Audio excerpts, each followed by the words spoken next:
here, I would want him to speak on his foundation for a while, and then we can resume. Okay. He is an outstanding gem. One of the few people I admire a great deal. There are people like that who are doing exceptional work. Vande Mataram Foundation in the field of school education, dealing with only the government school kids and innovating and making the kind of things that we all want to happen. So there are such resources available. He is a great example. Madhur Reddy garu, the floor is yours. Come. Sir ముందు మాట్లాడడం కష్టమే. Sir front bench, తర్వాత మంచి education, అది మనమంతా last bench. Sir ఎండాకాలం పూట షెడ్లు చాలా పెద్దగా ఉంటాయి, సరిగా గాలి రాదు, ఫ్యాన్లు తిరగవు. ఆ టైంలో సార్ పేపర్ దిద్దేటప్పుడు సార్ మైండ్ ఎన్ని పేపర్లు దిద్దాలనే దాని మీదే ఉంటుంది తప్పిస్తే అందులో సబ్జెక్టు గురించి ఉండదు. 100 పేపర్లు దిద్దితే పేపర్కు 2 రూపాయలు ఇస్తారు. ఇంటికి 200 తీసుకపోతే వాళ్ళ ఆమె ఆమ్లెట్తో భోజనం పెడుతుంది. 50 పేపర్లు దిద్దితే 100 ఉంటే పాత చింతకాయ పచ్చడి వేస్తుంది. కాబట్టి అందులో ఉన్న స్పెల్లింగ్ తప్పు రాయకుండా స్పెల్లింగ్లు కరెక్ట్ రాస్తే స్పెల్లింగ్లు చూసుకుంటూ టిక్కులు కొట్టుకుంటూ పోతారు. స్పెల్లింగ్ తప్పు రాస్తే రౌండ్ చేసుకుంటూ పోతారు. రౌండ్లు ఉంటే 0 పెడతాడు, టిక్కులు ఎక్కుంటే మార్కులు వేస్తాడు. గట్ల సార్లు చదివిన. కాబట్టి నేను లా ఎగ్జామ్ ఫస్ట్ టైం ఇంగ్లీష్లో రాసిన. డిగ్రీ వరకు నేను తెలుగు మీడియం. పెద్ద ఇంగ్లీష్ వర్డ్స్ కూడా నాకు పెద్ద రావు కాబట్టి ఏం చేయాలంటే క్వశ్చన్ పేపర్లు ఉండమే అటు ఇటు తిప్పి రాసిన. అందులో ఒక్క స్పెల్లింగ్ తప్పు లేదు, ఎందుకంటే అందులోదే రాసిన కాబట్టి. తర్వాత క్వశ్చన్ పేపర్కు అసలు డీవియేషన్ కాలే, ఎందుకంటే అవే పదాలు కదా రాసిన. నా ముందు బాగా రాసిన వాళ్ళు కూడా అదే రాసిండ్రు. అలాంటి చదువులు చదివి ఎట్లా నన్ను ఎడ్యుకేషన్లో ఒక చేంజ్ తీసుకురావాలి, ఇది చెత్త చదువులు అని చెప్పేసి 35 years వరకు సంపాదించి దీని అంతు తేల్చాలని 35 ఏళ్ళు సంపాదనలో పడి సంపాదించినాక 35 years వచ్చిన వెంబడి 35 years నా కోసం చేసిన, ఇంకొక 35 years నాలాగా సఫర్ అయినా. అంటే నేను 6th క్లాస్లో నేను 5th వరకు నాకు చదువు సరిగా లేదు. 5thలో వచ్చి సార్ ఆల్జిబ్రాలో అది ఎక్స్ అనుకోమంటే ఏది ఎక్స్ అనుకోవాలో నేను చూస్తుంటే అటు పక్క కనిపించకపోతుండే. ఆ నుంచి 4 తెచ్చుకోమంటుంటే ఏ నుంచి సార్ అని అంటే ఆ 4 కూడా కనిపించకపోతుండే. నాకు ఊరికే ఆ 4 తెచ్చుకోమనుడు, నేను సిన్సియర్గా 4 తెచ్చుకుంటే అది ఇంత ముందు లెక్క ఇప్పుడు 6 అంటుండే. ఎప్పుడు 4 ఎప్పుడు 6 అనేది నాకు చాలా కన్ఫ్యూజన్ ఉండే. ఊరికే క్వశ్చన్ అడుగుతుంటే నేను సార్ని అడిగినప్పుడల్లా నన్ను 17 ఎక్కం అడుగుతుండే.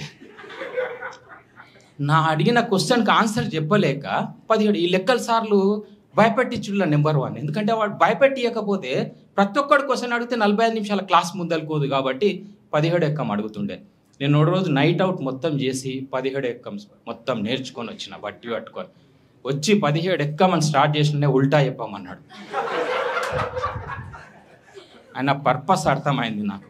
నా క్వశ్చన్ ఆన్సర్ కాదు పాపం ఆయన. నాకు ఇంకా అనుకున్నా నాకు ఈయనకు పడదని చెప్పి లెక్కల సార్ వస్తే వెనక్కి బెంచ్కి పోవాలి, తెలుగు సార్ వస్తే ముందల బెంచ్కి రావాలి. తెలుగు సార్ చెప్పిన జీవిత విలువలని నా జీవితంలో పాటించే 35 ఏళ్ళు నా కోసం పనిచేసిన.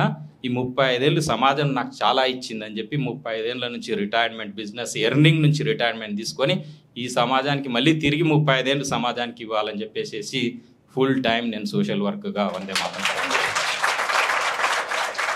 35 ఏళ్ళకి డబ్బు సంపాదనను వదిలించుకోవాలనంటే భార్యతో చాలా కష్టం ఉంటుంది.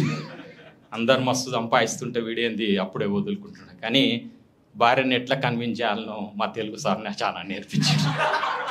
అట్లనే కన్విన్స్ చేసిన. మనకి ఎంత సంపాదన అవసరం జీవితానికి మన అని ఒక గ్రాఫ్ వేసిన, ఖతర్నాక్ గ్రాఫ్ వేసిన. ఈరోజు నాకే మస్తు అనిపిస్తుంది అది ఆ గ్రాఫ్ చూస్తే.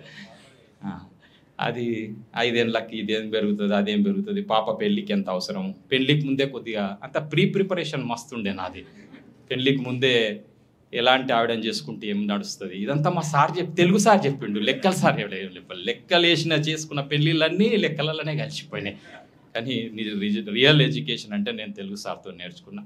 అట్లా 35 years నా కోసం చేసిన, 35 years సమాజం కోసం చేయాలని. నాకు వారసత్వంగా వచ్చిన 25 ఎకరాల్లో 12.5 ఎకరాలు మా పాపకి ఇచ్చి మిగతా 12.5 ఎకరాలు నేను దేనికోసం అయితే సఫర్ అయినానో దానికి ఒక సొల్యూషన్ ఇవ్వడం కోసం ఈరోజు అక్షరవనం అని చెప్పి ఎడ్యుకేషన్ మీద రీసెర్చ్ సెంటర్ కల్లకుర్తిలో పెట్టి ఈరోజు రీసెర్చ్ చేస్తాను. ఇంకా స్కూలింగ్ నేను 6th క్లాస్లో అది ఎక్స్ అనుకోమంటే భయపడి వెనక్కి బెంచ్కి వెళ్ళిపోయినా. నాకు ఒక్కటే మా ఫ్రెండ్ ఒక హోప్ చెప్పిండు, అరే ఈ లెక్కలలో ఎంత మీరు ఇంటర్లో బైపీసీ తీసుకుంటే లెక్కలలో ఎంత పోతుంది అన్నాడు. నేను లెక్కలలో నేను పోయి ఎవ్వరికి చెప్పకుండా, మా ఇంట్లో కూడా చెప్పకుండా వెళ్ళి బైపీసీ తీసుకుంటే ఆ రోజుల్లో 86లో అమ్మాయిలంతా బైపీసీ తీసుకుంటుండ్రు, అబ్బాయిలంతా ఎంపీసీ తీసుకుంటుండ్రు. నేను బైపీసీ తీసుకుంటే మొత్తం చూస్తే కలర్ఫుల్గా ఉన్నాయి క్లాస్ అంతా, మస్తు అనిపించింది. కానీ మళ్ళీ భయం అయింది, అరే మొన్నటి వరకు బాయ్స్ స్కూల్లో చదివినా అరే ఇజ్జత్ ఉన్నా లేకున్నా పెద్ద ఫరక్ పడదు, కానీ ఈ అమ్మాయిల ముందు వాళ్ళు ఇజ్జత్ పోతుందని భయం అయింది. కానీ తీరా లెక్కలు పోయినాయి అనుకున్నా, కానీ ఆల్ సైన్సెస్కి లాంగ్వేజ్ మ్యాథమెటిక్స్, మ్యాథ్స్ రాకపోతే నా ఫిజిక్స్ రాదు, నా కెమిస్ట్రీ రాదు. అందులో నరకం చూసిన.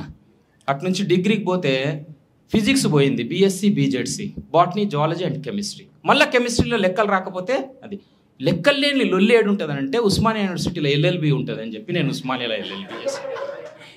అంటే ఒక చైల్డ్ 6th క్లాస్లో సఫర్ అయితే వాని లెర్నింగ్ ఏజ్ మొత్తం కూడా ఒక సబ్జెక్టు మీద ఎంత సఫర్ అవుతుంది అని నాకు అక్కడ 5thలో నాకు basic arithmetic, addition, subtraction, division ఇవి ప్రాపర్గా నేర్పిస్తే నాకు ఆల్జీబ్రా కనెక్ట్ అవుతుండే. నాకు ఇవే రాకుండా నన్ను ఆల్జీబ్రా చెప్తే నాకు కనెక్ట్ కాలే. ఆ డిస్కనెక్షన్ మొత్తం నా లైఫ్ మొత్తం కొట్టుకుంటూ పోయినాను. ఆ డిస్కనెక్షన్ కారణంగా ఎంత సఫర్ అయినంటే నేను ఒక్కనే సఫర్ అవుతున్నాను అనుకున్నా. నేను రాత్రులు ఏడ్చేది నేను బాగా. కానీ మా పక్కింటోళ్ళు వీళ్ళంతా చదువుకుంటూ ముందుకు పోతే కానీ మా నాన్న చేసిన గొప్ప పని ఏంటంటే చిన్నప్పటి నుంచి నన్ను పొద్దున్న లేచి బావి దగ్గరికి పోయి పాలు తీసుకురామన్నాడు, మళ్ళీ సాయంత్రం పూట వెళ్ళి పాలు తీసుకురామన్నాడు. కానీ నడిచిపోమన్నాడు కొంత ఏజ్ వరకు. తర్వాత రెంట్ సైకిల్ తీసుకుపోమన్నాడు. ఎందుకు తీసుకుపోమన్నాడు అనేది నాకు ఇప్పుడు తెలుస్తుంది. లెక్కలు ఎట్లా నేర్పియాలో మా నాయనకు తెలిసినంత మా సార్లకు, మా బడికి తెలియదు అన్న విషయం నాకు అప్పుడు తెలిసింది. 1 hour టైంలో నేను బావి దగ్గరికి 3 ఇప్పుడు ఎప్పుడైతే అక్షరవనం ఉందో అక్షరవనంలో పాలు 30 లీటర్ల పాలు తీసుకొని రావాలి. రాసి పాల బూత్లో పాలు పోసి ఆ రెంట్ సైకిల్ రెంట్కి ఇచ్చి అది 15 పైసలు ఉంటుండే 1 hourకి. 15 నిమిషాలు గ్రేస్ పీరియడ్ ఉంటుండే. అంతకంటే ఎక్కువ పీరియడ్ అయితే మళ్ళీ ఒక్కో రోజు నా భర్య కోపం వచ్చి తంతుండే, ఇవన్నీ ఉంటుండే. ఈ క్రిటికల్ సిచ్యువేషన్ కూడా ఎట్లా డీల్ చేయాలన్నా కూడా మా నాయన నేర్పించిండు. ఆ 15 నిమిషాలు గ్రేస్ పీరియడ్ దాటితే మళ్ళీ ఇంకొక 15 పైసలు ఎక్కువ పడుతుండే. అదేవిధంగా నేను 7th అయిపోయిన తర్వాత మా నాన్న దున్నబెట్టిండు. ఎందుకు దున్నబెట్టిండు అనేది కూడా నాకు అర్థం కాదు. కానీ పని నేర్పిన పాఠం ఏ పుస్తకాన్ని నేర్పదు అని మా నాయనకు తెలుసు కాబట్టి నాకు ఆ పని నేర్పిండు. అదేవిధంగా కరిగెట్ దున్నిస్తుండే. కరిగెట్ అంటే మీకు తెలుసలేదు, వరి వేయాలనంటే అది దున్నేదాన్ని కరిగెట్ అంటాం. ఆ కరిగెట్ దున్నుతుంటే అందులోకి నాగలి పట్టుకొని పోయినప్పుడు ముళ్ళు గుచ్చుకుంటుండే, తుమ్మ ముళ్ళు గుచ్చుకుంటే మస్తు ఆనందం ఉంటుండే. ఆనందం కంటే చాలా ఘోరం ఉంటుండే దాంట్లో. కానీ నాకు ఆ తుమ్మ ముళ్ళు కూడా ఒక పాఠాన్ని నేర్పింది. ఏంటంటారా పిచ్చోడా, అసలు నీళ్ళు కట్టే ముందే ఆ ముళ్ళనన్నిటిని తీసి పక్కనేసి దున్నితే అద్భుతమైన పంట పండుతుంది. అట్లనే నీ జీవితంలో ఉన్న ముళ్ళు చెడు ఆలోచనలను తీసి పక్కన పెడితే నీ జీవితం అనే బంగారు పంట పండుతుంది అన్న విషయం నేను పనిలో నేర్చుకున్నా. ఇప్పుడు ఈరోజు మన ఎడ్యుకేషన్ సిస్టంలో పని ఒక్కటి మిస్ చేసి మిగతా అంత చెత్త అంతా చదువుతూ ఉన్నారు. అది అర్థమే కావట్లే. ఆ రోజుకి ఈ రోజుకి జాబ్స్ అవే 10%, అవే 12% జాబ్స్ ఉన్నాయి. ఆ రోజు డ్రాప్అవుట్ అంతా పోయి లాస్ట్కు 20-30 మిగిలితే ఆ 20-30లో 10%కి జాబ్స్ వస్తే మిగతా 20 డిసప్పాయింట్ అయ్యి ఎక్కడో చోట అడ్జస్ట్ అవుతుండ్రు. మిగతా వాళ్ళందరూ కూడా మంచిగా వాళ్ళ కాళ్ళ మీద వాళ్ళు నిలబడి ఆనందమైన జీవితాన్ని గడిపే అద్భుతమైన అవకాశాలు చాలా అవకాశం ఉండే. ఇప్పుడు చదువుకున్న వాళ్ళు ప్రతి ఒక్కరు కూడా ఉద్యోగం కోసమే చదవడము అనేది ఉంది కదా, దానంతా దౌర్భాగ్యం ఇంకోట్లే. బేసిక్ ఫండమెంటల్స్ సార్ ఎప్పుడు తపన అదే అవుట్కమ్స్ మేము ఇప్పుడు అవుట్కమ్స్ మీద వర్క్ చేస్తూ ఉన్నాం. చాలా అద్భుతంగా పిల్లలు నేర్చుకుంటాడు. పిల్లవాడు ఎప్పుడు ఫెయిల్ కాడు, నేర్పించడంలో టీచరే ఫెయిల్ అవుతాడు తప్పిస్తే అందులో. సార్ చెప్పే attainable target and continuous evaluation, అసలు ఆ టార్గెటే ప్రాపర్ లేదు, ఎవాల్యుయేషన్ అసలే లేదు. 10th క్లాస్ ఎగ్జామ్స్ వరకు అసలు ఎవాల్యుయేషన్ ప్రాపర్ లేక ఎటైనబుల్, అసలు వానికి 2వ మెట్టు ఎక్కాలని అంటే వాడిని నెట్టితే 3వ వరకు పోతాడు. కానీ నీ ఎగ్జామ్ నీ సిస్టమ్ అంతా 30 దానికి ఎట్లా నెట్టుతావు? 2 తర్వాత 2 వస్తే 2వ ఎగ్జామ్ పెట్టి 3కు నెట్టాలి, 3 తర్వాత 4 పెట్టాలి. ఆ attainable target and continuous evaluation అనేది ప్రాపర్గా ఆ ఒక్క సిస్టమ్ వారుండి ఆ ఒక్కటి జరుగుతుందా అని నన్ను అడిగారు. ఆ ఒక్క దాని చుట్టూ మొత్తం జరుగుతుంది. అసలు వ్యవస్థలో మొత్తం మార్పు అంతా కూడా అక్కడనే జరుగుతుంది. కాబట్టి పిల్లలు ఆనందంగా నేర్చుకోగలుగుతారు. నేర్చుకోవడంలో అద్భుతంగా ఉంది. దానికి మేము కరికులం డిజైన్ చేసినాం, language, logic and life skills అని. Language self learning, logic peer learning, life skills learning by doing. Very simple. Student all round డెవలప్మెంట్కి 3 థింగ్స్. అసలు ఫండమెంటల్గా లాంగ్వేజ్ నేర్పించడంలోనే సిస్టమ్ ఫెయిల్ అయింది. అసలు 3 years వరకు పిల్లవాళ్ళు ఎంత మంచిగా మాట్లాడతారు, అద్భుతంగా మాట్లాడతారు. అలాంటి పిల్లవాడిని తీసుకొచ్చి వాళ్ళ అమ్మమ్మ, నానమ్మ, అమ్మ, నాన్న, పక్కింటామే వీళ్ళు ఎవ్వరు ఆన్సర్ చేయలేరు ఒక్క చైల్డ్కి. వీడిని స్కూల్ వేస్తే చక్కగా అవుతారని స్కూల్ వేస్తారు. ఓ బక్క పల్చ టీచర్ ఆడ నిలబడుతుంది. ఆ క్రియేటివ్ 20 మంది చైల్డ్ క్వశ్చన్ వేస్తే గాలి ఎగిరిపోతుంది ఎక్కడనో. అండ్ ఆ మేనేజ్మెంట్ చెప్తుంది ఒకటే, షటప్ సైలెన్స్. వాడి పిల్లల నోరు మూపించడం అనే పని ఈడ కూర్చున్న టీచర్ చేస్తుంది. లాస్ట్కి ఆ నోరు మూసుకొని మొత్తం ఇంజనీరింగ్ కూడా అయిపోతుంది. నోరు అసలు ఏం క్వశ్చనింగే లేకుండా ఇంజనీరింగ్ అయిపోతుంది. తర్వాత తెలుస్తుంది పెళ్ళి అయినాక మాట్లాడకపోతే ఇండి ఎగ్జిస్టెన్స్ ఉండదని. అప్పుడు మళ్ళీ మాట్లాడడం నేర్చుకుంటాడు. అది వేరే విషయం. అంటే బేసిక్ లైఫ్ స్కిల్స్కి అవసరమైన స్కిల్స్ని మనం ఇవ్వకుండా ఈరోజు ఎడ్యుకేషన్ని మనం చేసినాం. ఒకటే ఏంటంటే వారు మా పిల్లల చదువు బాధ అన్నారు. లాస్ట్లో అది అన్నప్పుడు నాకు పెద్ద ఏం అనిపించలే ఫీల్, కానీ వాళ్ళకి నేర్పించడము ఇంకొక నలుగురికి నేర్పిస్తా అన్న ఆ హోప్ చూసిన తర్వాత నాకు చాలా ఆనందం అనిపించింది. మనం అందరం చదువుకున్నాము, ఎలాంటి చదువు ఈరోజు అవసరము పిల్లలకు అన్న ఆ సెన్స్తోని మనం గినా చేయగలిగితే ఏది కూడా ఇంపాసిబుల్ థింగ్ కాదు. అసలు సార్ అన్నట్టు బడ్జెట్ అసలు ఇష్యూయే కాదు అసలు. అందుకోసమే నేను మొన్న రేవంత్ రెడ్డి గారిని ఈ స్కూళ్ళన్నిటినీ సెమీ రెసిడెన్షియల్ చేయండి సార్ అని రిక్వెస్ట్ చేసిన.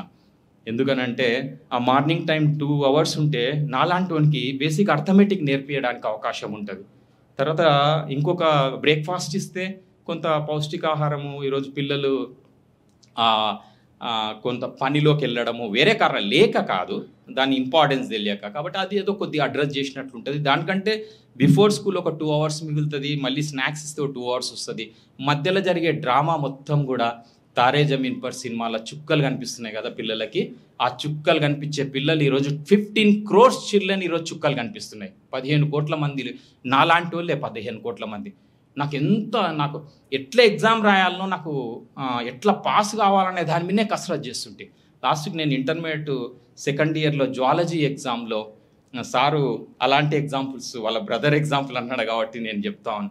జువాలజీ ఎగ్జామ్లో గుర్తుపెట్టుకోవడము అనేది సేమ్ అనాటమీ, ఆ గుర్తుపెట్టుకోవడం అనేది నాకు రాకపోతే ఆ ఒక్క స్కిల్ లేకుంటుండే, మిగతా స్కిల్స్ అన్నీ ఉంటుండే. ఆ గుర్తుపెట్టుకోలేక నాకు ఎగ్జామ్ భయం అయ్యి లాస్ట్కి నేను నా ముందు ఎగ్జామినేషన్ సెంటర్లు ఎవరున్నారని వెళ్ళి ఎగ్జామ్ సెంటర్ దగ్గరికి పోయి చూస్తే నా ముందు ఒక ఫ్రెండ్ కనిపిస్తే వాళ్ళ ఇంటికి పోయినా సింపుల్గా పోయి అన్ని ఎగ్జామ్స్ మా ఊర్లో ఇంటర్మీడియట్ వరకే ఉండే, డిగ్రీ లేదు. ఇంకా ఇంటర్ అయిపోతే మనం హైదరాబాద్లో పడవచ్చు ఇంకా అనేది 3 years మనకు బేఫికర్ అని. నాకున్న స్కిల్ కారణంగా నేను పని చేసినప్పుడు, పాలు పిండినప్పుడు, వ్యవసాయం చేసినప్పుడు అందరితో కలుపుగోలుగా ఎలా అయితే పనులు చేయించినానో, coordination, cooperation, team work, spontaneous response, తర్వాత క్రైసిస్ మేనేజ్మెంటు, టైం మేనేజ్మెంట్, ఈ స్కిల్స్ అన్నీ నేను పనిలో నేర్చుకున్నా కదా. ఆ స్కిల్లే ఈడవుడు ఉపయోగించిన. వాళ్ళ ఇంటికి వెళ్ళి సావిత్రి అన్ని ఎగ్జామ్స్ బాగా రాసిన, ఈ ఎగ్జామ్ బాగా రాయలేకపోయినా అని అంటే ఇంకొక లింక్ కూడా ఉంది దానికి. ఎందుకంటే మా ఇంటి తర్వాత అక్కడ వాళ్ళ ఇల్లు ఉంటుండే, వాళ్ళ ఇల్లు దాటే పోతుంటే నేను పోయేటప్పుడు ఖాళీ పాల డబ్బాలు పెట్టుకొని పోతుంటే మార్నింగ్ 5 o'clock లేచి పోయేటప్పుడు ఆ డబ్బాల శబ్దానికి సావిత్రి లేచి చదువుతుండే, నేనేం పనికి పోతుంటే. కాబట్టి నేను ఒక గడియారం లాగా ఆమెకు ఉపయోగపడ్డా కదా. ఎగ్జామ్స్ అప్పుడు నాకు ఆమె ఎందుకు ఉపయోగపడదని వెళ్ళి అడిగితే పాపం సిన్సియర్గా చూపిస్తే రాసేసి ఎగ్జామ్ బయటపడ్డా. ఆమె ఒక ఆఫ్టర్ 20 years తర్వాత ఆమె టీచర్ అయింది. నేను అప్పటికే సంపాదించేది ఇంకా ఆమె సంపాదనలోనే ఉంది. నేను ఆల్రెడీ సంపాదన వద్దనుకొని వచ్చి కలెక్టర్ వాళ్ళ మధ్య డిఈఓతోని స్టేజ్ మీద కూర్చున్న, ఆమె టీచర్గా కింద ఉంది.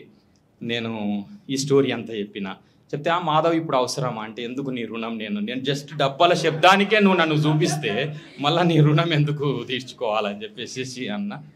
ఆమె మిగతా ఫ్రెండ్స్తోని చాలా క్లెవరు, ఇట్లా అమ్మాయి చాలా బాగా చదువుతుంటే, నాకు అస్సలు చదువు రాకపోతుంటే అది ఇది అంటే, చెప్పు మాధవ్ నేను ఎట్లా చదువుతుంటే అని చెప్తుంది. అంటే లాస్ట్ బెంచ్ నేను సర్టిఫికెట్ ఇవ్వాల్సిన పరిస్థితి వచ్చేసింది.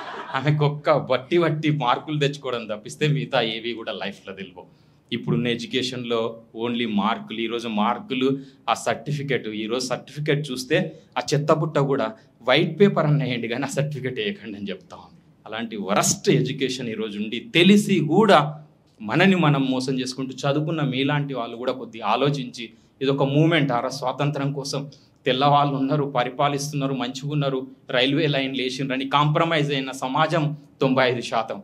వీరి పరిపాలన, స్వదేశీ పరిపాలన మాకు కావాలి, మా పాలన మా కాళ్ళ మీద మేము ఉంటాము, ఈ విదేశీయులను తరిమి కొడతామని చెప్పి ఒక 5% ఎక్కడో భగత్ సింగ్, ఎక్కడో రాజ్గురు, ఎక్కడో సుఖదేవ్, చంద్రశేఖర్ ఆజాద్ అలాంటి మహాత్ములు సంకల్పించారు కాబట్టి ఆ రోజు స్వాతంత్రం వచ్చింది. ఇప్పుడు కూడా అందరూ తల్లిదండ్రులు ఉన్న దాంట్లోనే 95% మంది ఐఐటీలు అన్ని నీట్లని అవన్నీ ఆ చక్కర్లో ఉన్నారు. కానీ మీలాంటి వాళ్ళు, సార్ లాంటి వారి గైడెన్స్లో ఒక ఉద్యమం లాగా ఇది తీసుకుంటే పిల్లల బాల్యాన్ని మనం కాపాడగలుగుతాం. లేకపోతే మాత్రం నరకం చూపిస్తున్నారు పిల్లలకైతే.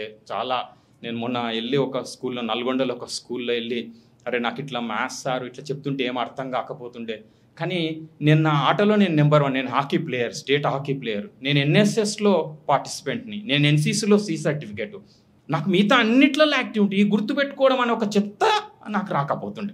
కానీ ఈరోజు ఎవరిని ఎవాల్యుయేషన్ ఏంటంటే గుర్తుపెట్టుకోవడం అనే దాని మీదనే ఎవాల్యుయేషన్. కాబట్టి నేను ఇట్లా చదవలేకపోతుంటే అది నాకు ఇబ్బంది అవుతుండేరా, నాకు ఏడుపు వస్తుండే. కానీ మనం ఈ గుర్తుపెట్టుకోవడం రాకపోతే మిగతా పనులలో మనం ముందుండాలి. అమ్మా నాన్నకి పని చేసి పెట్టాలి, బాత్రూమ్ క్లీనింగ్లో మనం ముందుండాలి, అమ్మ వంట చేస్తుంటే అమ్మకు వంట నేర్పి వంటలో సహాయం చేయాలి, ఉల్లిగడ్డలు మనం కోయాలిరా, అమ్మ కళ్ళల్లో నీళ్ళు కాదు అని ఇట్లాంటివన్నీ చెప్తుంటే వాడు వచ్చేసి నువ్వు మా బ్రాండ్ సార్ అని ఇట్లా హక్ చేసిండు. అబ్బా అంటే వాని పెయిన్ నాకు తెలుసు. నువ్వు మా బ్రాండ్ సార్ ఎందుకు అన్నాడంటే వాడు క్లాస్ రూమ్లో నరకం చూస్తున్నాడు. మిగతా అన్ని స్కిల్స్ వానికొచ్చు, కానీ సమాజం ఏమంటుందంటే చదువుకోమంటుంది, చదువుకోమంటుంది, చదువుకోమంటుంది. నేర్చుకునే ఏజ్ని మొత్తం కూడా తెలుసుకోవడం కోసమే గడిచిపోతూ ఉంది. అది నేర్చుకునే ఏజ్ మొత్తాన్ని కూడా మనం తెలిసిన మనందరం కూడా ఆ పిల్లల చైల్డ్హుడ్ని ఈరోజు ఒక్కొక్కరికి ఇంత గ్లాసెస్, అసలు సైట్ వస్తుంది, వాడు కూర్చొని రాసిందే రాస్తుంటాడు, కాపీయింగ్ చేస్తాడు. అసలు కాపీయింగ్కి రైటింగ్కి తేడా తెలియని ఈరోజు కమ్యూనిటీ, టీచింగ్ కమ్యూనిటీ. అసలు అక్కడ రైటింగ్ అంటే ఎట్లా, అసలు ఫీలింగ్స్ని మొత్తం ఇట్లా పెడితే ఓ లవ్ లెటర్ రాస్తే ఎట్లా రాస్తాం కత్తి. ఇప్పుడు వాడిని కూర్చోబెట్టి అందులో దీంట్లో ఎందుకు ఇంతగానో కాపీయింగ్ చేస్తున్నారంటే నాకు తర్వాత తెలిసింది 10th ఎగ్జామ్లో ఆ కిటికీలో నుంచి వచ్చిన దాన్ని ఇట్లే రాయాలి కాబట్టి దానికోసం ట్రైనింగ్ చేస్తున్నారు. ఇన్ని సంవత్సరాలు టీచర్లు ఎందుకు ఈ కాపీయింగ్ చేస్తున్నారంటే ఆ పర్పస్ కోసం చేస్తున్నారు. కాబట్టి అసలు ఈ సిస్టంలో చేంజ్ రావాలి. దానికోసమే మేము language, logic and life skills అని బ్యూటిఫుల్గా ఈరోజు ఒక పీర్ లెర్నింగ్ని, దానికి అవసరమైన వర్క్షీట్స్ మా రీసెర్చ్ హెడ్ శ్రీపతి రెడ్డి గారు 21 years ఆ ఛాలెంజ్ లెర్నర్స్ కోసం మేము మా రీసెర్చ్ సెంటర్లో ఛాలెంజ్ లెర్నర్స్ని తీసుకున్నాం. వాడు 7th 8th వచ్చిన తర్వాత చదవడం రాయడం వస్తలేదు, వానికి కూడికలు గుణకారాలు వస్తలేవు, వీనికి చదువు చెప్పడం మా నుంచి కావట్లేదని టీచర్ సర్టిఫై చేసిన పిల్లల్ని మేము తీసుకున్నాం. ఇప్పుడు ఆ పిల్లల పెర్ఫార్మెన్స్ వచ్చి మీరు చూడండి, అసలు అద్భుతంగా నేర్చుకోగలుగుతారు. అసలు పిల్లల తప్పు ఎక్కడ లేనే లేదు, సిస్టంలోనే తప్పు ఉంది. కాబట్టి ఆ పీర్ లెర్నింగ్ అనేది అద్భుతంగా వాడికి 2 వచ్చిన వాడికి 3 నేర్పాలి. 100 వచ్చిన టీచర్ ఎందుకు, 10 వచ్చిన ఇంకొక ఫ్రెండ్ ఈజీగా నేర్పించగలుగుతారు. 10 వచ్చిన వాడు 11 నేర్చుకోవాలి, 15 వచ్చిన వాళ్ళు ఈజీగా నేర్పగలుగుతారు. ఆ పీర్ లెర్నింగ్కి అవసరమైన అట్మాస్ఫియర్ని క్రియేట్ చేయడం, టీచర్ యాజ్ ఎ టీచింగ్ చేయకుండా ఫెసిలిటేటర్ రోల్ ప్లే చేయడం ద్వారా పిల్లలు అద్భుతంగా నేర్చుకోగలుగుతారు. దానికి అవసరమైన రీసెర్చ్ జరుగుతూ ఉంది, ఇంకా జరగాల్సిన అవసరం ఉంది. దేశం మొత్తంలో ఒక చేంజ్ తీసుకురావాలి. ఇది మన ఏదో తెలంగాణ ఆంధ్ర సమస్య కాదు, ఇది దేశం మొత్తం మీద కూడా ఉన్న 15 కోట్ల మంది పిల్లల సమస్య. కాబట్టి నేను 15 ఏళ్ళకి రిటైర్డ్, నేను అదే బిజినెస్లో ఉంటే 100 కోట్లు సంపాదిస్తుంటే, కానీ ఆ 100 కోట్లు ఏం చేసుకోవాలో ఏముండదు. అసలు లైఫ్ అంటే సంతోషం కోసం, ఆనందం కోసం జీవించడం అన్న ఆ బేసిక్ ఫిలాసఫీ మర్చిపోయి ఈరోజు సమాజం మొత్తం డబ్బు వైపు పరిగెత్తా ఉంది. తల్లిదండ్రులు కూడా స్కూల్ ఏం చేస్తారు సార్, ఏం చేయదు, ఎన్ని ఫీజులు కట్టినా కూడా ఏం చేయదు. లెర్నింగ్ సెంటర్, మీ పిల్లవాని అమ్మమ్మ నానమ్మ ఒక స్కూలు, సమాజం ఒక స్కూలు, నేచర్ ఒక స్కూలు, మీరు ఒక స్కూలు. మీరు ఫుల్ బిజీలో ఇద్దరు కలిసి పనిచేయడానికి పోయి 5 లక్షలు సంపాదించి తీసుకుపోయి వాని ఆ ఫీజు రూపంలో వానికి కడతా ఉన్నారు. కాబట్టి పిల్లల మీద స్పెండ్ చేయండి. మీరు స్పెండ్ చేయడం మనీ స్పెండ్ కాదు, టైంని స్పెండ్ చేయండి. తర్వాత మీ అమ్మా నాన్నల్ని మీ ఇంట్లోనే ఉంచండి. అమ్మమ్మ నాన్నమ్మ నేర్పినన్ని పాఠాలు ఏ పుస్తకం నేర్పలేదు, ఏది కూడా నేర్పలేదు. కాబట్టి అసలు బేసిక్ ఎడ్యుకేషన్ యొక్క అసలు ఆ స్ట్రక్చరే మారిపోయింది ఈ రోజుల్లో. ఇన్స్టిట్యూషన్ మొత్తం నేర్పిస్తుంది, ఇన్స్టిట్యూషన్ ఏం నేర్పదు. ఇన్స్టిట్యూషన్ ఫ్రెండ్స్ని ఇస్తుంది, పోయి కలుసుకొని. ఇప్పుడు మనం డిగ్రీలలో, పీజీలలో మంచి కూర్చొని కాలేజ్ కంటే కూడా క్యాంటీన్లో కూర్చొని కాఫీ తాగినా లేదా పెప్సీ తాగినా మూమెంట్స్ ఉంటాయి చూడండి. దానికోసమే నలుగురు కలిసి ఏం చేయాలన్న దానికోసమే స్కూల్ తప్పిస్తే రిమైనింగ్ లెర్నింగ్ అంతా కూడా పనిలో లెర్నింగ్ చేసుకుంటారు. మా దగ్గర ఎథిక్స్, మారల్స్ కూడా దానికి సపరేట్ నేర్పాల్సిన. మా దగ్గర 0 వర్కర్ పిల్లవాడు 5 గంటలకు లేచి వంట రూమ్లోకి వెళ్తే 5th, 6th, 7th, 8th 4 పిల్లలు 200 మంది కొండి పెడతారు. వాళ్ళే బ్రేక్ఫాస్ట్ ఉండాలి, వాళ్ళే లంచ్ ఉండాలి, వాళ్ళే డిన్నర్ ఉండాలి. వండాలి, వడ్డియాలి, సర్దాలి, మిగిలితేనే తినాలి. అమ్మ కూడా మిగిలితేనే తింటుంది కదా, అట్లా మిగిలితేనే తినాలి. అట్లా లాస్ట్కు డిన్నర్ కూడా వడ్డించి ఆ మిగిలింది తిని గిన్నెలు కడిగి అది ఆ షెల్ఫ్లో ఆ గిన్నె పెట్టేటప్పుడు వాడు అమ్మ అంటాడు. అదే మాతృదేవోభవ అంటే.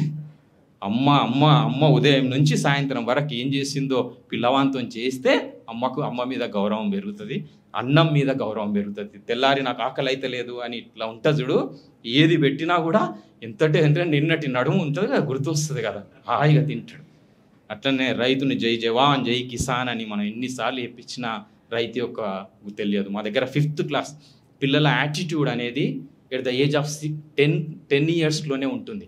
వర్క్ కల్చర్ మనం 10 ఇయర్స్లో ఇవ్వకపోతే ఆ తర్వాత పెద్దగా అయిన తర్వాత స్కిల్ డెవలప్మెంట్లని ఎన్ని ప్రోగ్రాంలు అని డిగ్రీ తర్వాత నేర్పండి, అది ఓన్లీ బస్ పాస్ కోసము, హాస్టల్ ఫుడ్ కోసమే స్కిల్ నేర్చుకుంటాడు తప్పిస్తే వన్ లైఫ్ కోసమే. చదువు అంటే ఏమనుకుంటున్నానంటే ఫ్యాన్ కింద కూర్చొని సిగ్నేచర్ పెట్టాలి చెక్ మీద అని అనుకుంటున్నాను. ఇప్పుడు చెక్ మీద సిగ్నేచర్లు పెట్టేటోళ్ళే తయారైంది అందరూ కూడా. పాపం చెక్ తీసుకునేటోళ్ళు లేడు అసలు. అంటే బేసిక్గా వర్క్ కల్చర్ని, తర్వాత డిగ్నిటీ ఆఫ్ లేబర్ని, ఇవి మనం 5th క్లాస్ నుంచి, మా దగ్గర 5th క్లాస్ పిల్లలు ఎన్ని పనులు చేస్తారంటే మేము ఆ కిచెన్నే మేము కెమిస్ట్రీ ల్యాబ్ అంటున్నాం.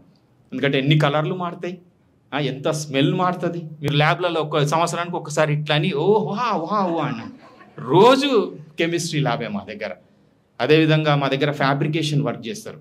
వెల్డింగ్ చేయడానికి మీరు చెయ్యి పట్టుకుంటే మీ అందరు చెప్తున్నా, మెకానికల్ ఇంజనీరింగ్ అయిపోయింది కూడా చెయ్యి వణుకుతుంది, ఆ డ్రాప్ పడదు. మా దగ్గర 5th క్లాస్ చైల్డ్ అద్భుతంగా 7 feet పైన ఎక్కి వెల్డింగ్ చేస్తాడు. ఇప్పుడు ఆ పిల్లలు బెంచీలు, కుర్చీలు తయారు చేస్తున్నారు. దాంట్లో ఉండే డైమెన్షన్స్ అవన్నీ కూడా, that is the physics lab. ఇంకా ఫిజిక్స్లో మీరు ఏం నేర్పిస్తే స్క్రూ గేజ్ అది ఇదని ఇట్లా పెట్టి దాంట్లో ఇట్లా గోలీ పెట్టి 4 సార్లు చూసి వానికి చైతన్యం అయితే వాడు మార్కులు ఇస్తే వాడు మార్కులు వస్తే అదే ఆ ల్యాబ్ యాక్చువల్.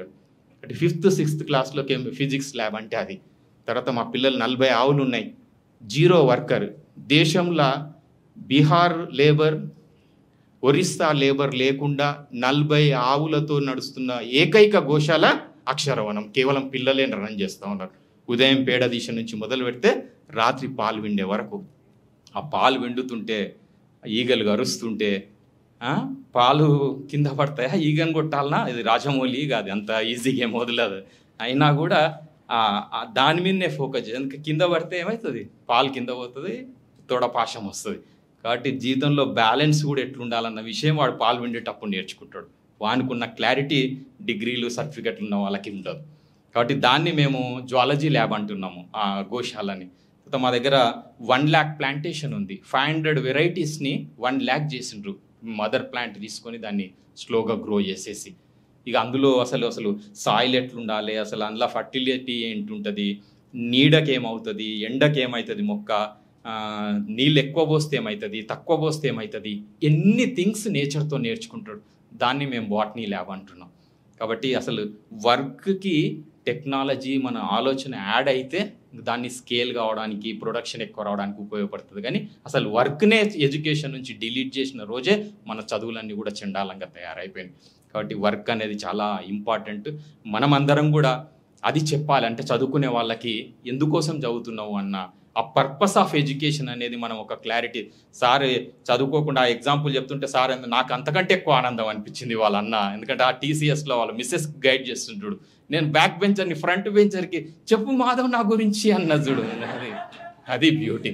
జీవితాన్ని చదవడానికి అవసరమైన ఆపర్చునిటీ కల్పియండి పిల్లలకి.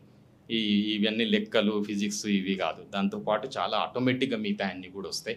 కాబట్టి మనం అందరం ఇదంతా ఉద్యమం, సార్ పడే తపన చూస్తుంటే ఈ ఏజ్లో మనకేమైంది, గట్టి ఉన్నాం, ఖతర్నాకున్నాం, ఏమంటే అది చేయగలుగుతాం. లైఫ్లో ఒక 5 years రాంబాబు గారు చెప్తున్నారు, మీరు అందరికీ ట్రైనింగ్ ఇవ్వడానికి రెడీ ఉన్నారు. రాంబాబు గారు అక్షరవనంకి వస్తే మేము కూడా ట్రైనింగ్ ఇవ్వడానికి రెడీ ఉన్నాం. స్కూల్ ముందు నేను ఎట్లన్నా రేవంత్ రెడ్డిని బట్టి ఆ సెమీ రెసిడెన్షియల్ చేస్తే ఎట్లన్నా చేసి మీరందరు పొద్దున పోయి ఒక 2 గంటల సేపు వానికి ఆ కూడికలు గుణకారాలు నేర్పిరండి. వచ్చే ప్యారా చదవ, తెలుగులో చదవలేనోనికి వానికి 10th ఏం చదివిపిస్తారు, ఏం చేస్తారు. తెలిసిన మనమన్నా కనీసం ఎక్కడో చోట రియాక్ట్ కావాల్సింది. కాబట్టి మనందరం ఇది ఒక ఉద్యమం లాగా ఇది స్వాతంత్రం కోసం ఆ రోజు వాళ్ళు ప్రాణాలను ఇచ్చిండ్రు. ఈరోజు మనం సుఖంగా ఉండడం కోసం బార్డర్లో సైనికులు నిద్రలేని రాత్రులు గడుపుతున్నారు.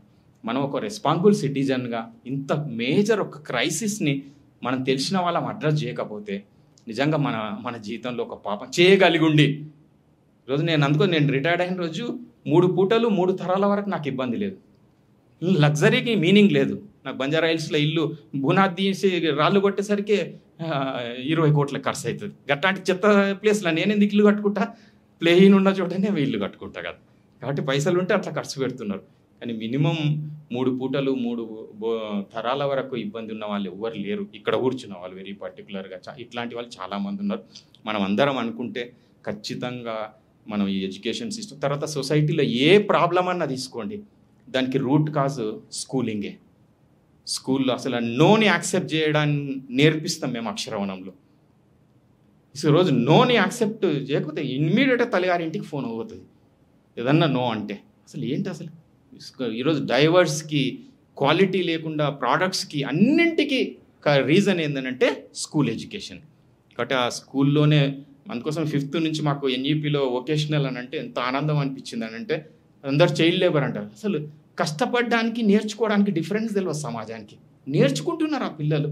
వెల్డింగ్ చేస్తున్నట్టే కష్టపెట్టడం అసలు వానికి డైమెన్షన్ అసలు ట్రయాంగిల్ ఎట్లుంటుంది, ట్రయాంగిల్ అని ఎన్నిసార్లు బోర్డు మీద చెప్పిన దానికి వాడు వెల్డింగ్ చేసిన దానికి ట్రయాంగిల్ ఎప్పుడన్నా మర్చిపోతాడా? దాని షేప్ మర్చిపోతాడా? దీని మెజర్మెంట్ మర్చిపోతాడా? కాబట్టి మనకు స్టూడెంట్ ఆల్రౌండ్ డెవలప్మెంట్కి సంబంధించి చాలా ప్రయోగాలు రాంబాబు ప్రథమ్ వాళ్ళు నిజంగా కూడా ప్రథమ్ వాళ్ళు ఇట్లా పొట్ట తీసి చూపించకపోతే మనం చాలా ఓహో అని కొట్టుకుంటుంటాం. ఆ పీసాదిని ఎట్లా పక్కన పెట్టినాం సార్ అన్నట్టు. ఆ 73 అనేది పోయింది. ఇప్పుడు మనం తెలంగాణ కూడా మన తర్వాత ఓన్లీ మెఘాలయనే ఉంది. మనం అంతా చాలా నెంబర్ 1 పొజిషన్లో ఉన్నాం. కాబట్టి ఇలాంటి నిజంగా చదువులు ఏమన్నా జీవితానికి ఉపయోగపడితే నిజంగా కూడా అనుకోవచ్చు. ఆ జీవితానికి ఉపయోగపడట్లేదు, మళ్ళీ తీరా చూస్తే ప్రాపర్ చదువులు లేవు.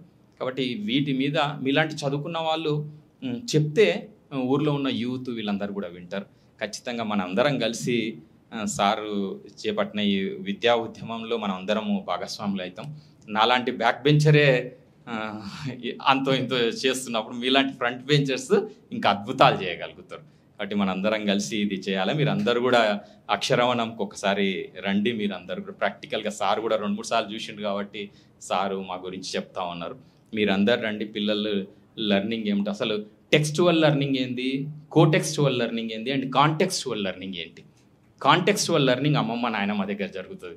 కోటెక్స్చువల్ అనేది ఎక్స్ట్రా కరిక్యులర్ స్పోర్ట్స్లో, ఎన్సీసీలో, ఎన్ఎస్ఎస్. టెక్స్చువల్ లెర్నింగ్ అనేది నథింగ్. ఈరోజు టెక్స్చువల్ లెర్నింగ్ అవసరం లేదు ఆఫ్టర్ మొబైల్. అసలు లైఫ్లో అసలు అవసరమే లేదు. లైఫ్లో అవసరం లేని చాలా థింగ్స్ని పిల్లలను ఫోర్స్ చేసి ఇబ్బందులు పెడుతున్నాం. కాబట్టి వీటి గురించి మనం అందరం కలిసి ఆలోచిద్దాం. ఇది ఒక మూమెంట్ లాగా నిజంగా కూడా సార్ అన్నట్టు ఈరోజు క్రికెట్ మ్యాచ్ వదులుకొని మీరు వీడికి రావడమే అసలు చాలా గొప్ప విషయం. కాబట్టి మన అందరం కలిసి ఒక మూమెంట్ లాగా ఇక మాకు వికాస్ అండ్ అనిల్ వీళ్ళంతా మా వాలంటీర్సే. వీళ్ళందరూ వెనుక ఉండబట్టే మేము వర్క్ చేస్తూ ఉన్నాం. నేనైతే 35 ఏళ్ళకి రిటైర్మెంట్ తీసుకుని అందుకోసం నా కళ్ళ ముందు ఈ చేంజ్ చూసి చచ్చిపోతాను. నేను అంతవరకు వస్తూనే లేదు, నేను అసలు వదిలేదే లేదు. కాబట్టి మీరు అందరూ ఇంకా తోడుంటే ఇంకా ముందుకు వెళ్తాం. Thank you so much. My name is Smriti and I think my larger question is just like you've spoken about curriculum and how it's good for primary, and I've taught secondary grades and the curriculum is great actually. Like even in science, the state board has a lot of experiments. If you look at the assessment, the FA assessments, the essay assessments, you have the academic standards, all of which are being tested on. I think that structure is really nice, and I'm really wondering at a government level, how do we make sure that we shift the method of teaching from a more rote learning style to a conceptual, to an understanding, because the curriculum supports that. If we look at the guides that are given for secondary students, they support that kind of education. So what can be done at a more governmental level to make sure that these changes are being implemented, because they're surely happening but they're not being implemented. So where do you think, sir, that the government can make a difference? That's a great question. Why should a teacher change? I think actually this will be better addressed by Mr. Madhav Reddy later on. If I am a teacher, I am paid X amount of salary. Nobody is examining my performance or outcomes. And if I am doing better than others in reaching out to the kid, I am not rewarded. Not necessarily monetary, but even emotionally, I am not rewarded. Sometimes actually I am seen as a nuisance. Other teachers feel, so if that is the context, why will the teacher change?